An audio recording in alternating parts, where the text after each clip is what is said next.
ஒரு வடை சட்டியில் கொஞ்சமாக நல்லெண்ணெய் ஆட் பண்ணிக்கிறேன். எண்ணெய் நல்லா காஞ்சிருச்சு. இப்போ பொடியை கட் பண்ண 2 பெரிய வெங்காயம் ஆட் பண்ணிக்கலாம்.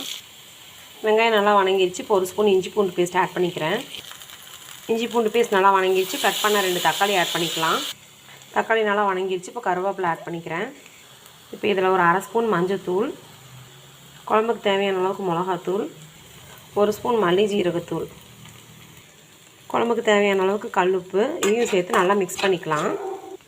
தேவையான அளவுக்கு தண்ணி ஆட் பண்ணிக்கிறேன். இது வந்து நல்லா கொதிக்கட்டும், பச்சை வாசம் போகிற அளவுக்கு.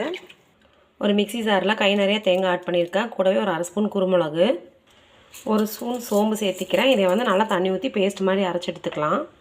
இப்போ பார்த்திங்கன்னா இது நல்லா கொதிக்குது. இந்த ஸ்டேஜில் நம்ம அரைச்ச பேஸ்ட் இதில் ஆட் பண்ணிக்கலாம். குழம்பு நல்லா கொதிச்சிருச்சு. இப்போ ஒவ்வொரு முட்டையும் அதில் ஆட் பண்ணிக்கலாம். ஒரு பக்கம் நல்லா குக் ஆகிடுச்சு. இப்போ வந்து திருப்பி போட்டுடலாம். நான் வந்து 4 முட்டை ஆட் பண்ணியிருக்கேன். கடைசியாக கட் பண்ண கொத்தமல்லி தழை ஆட் பண்ணிக்கிறேன்.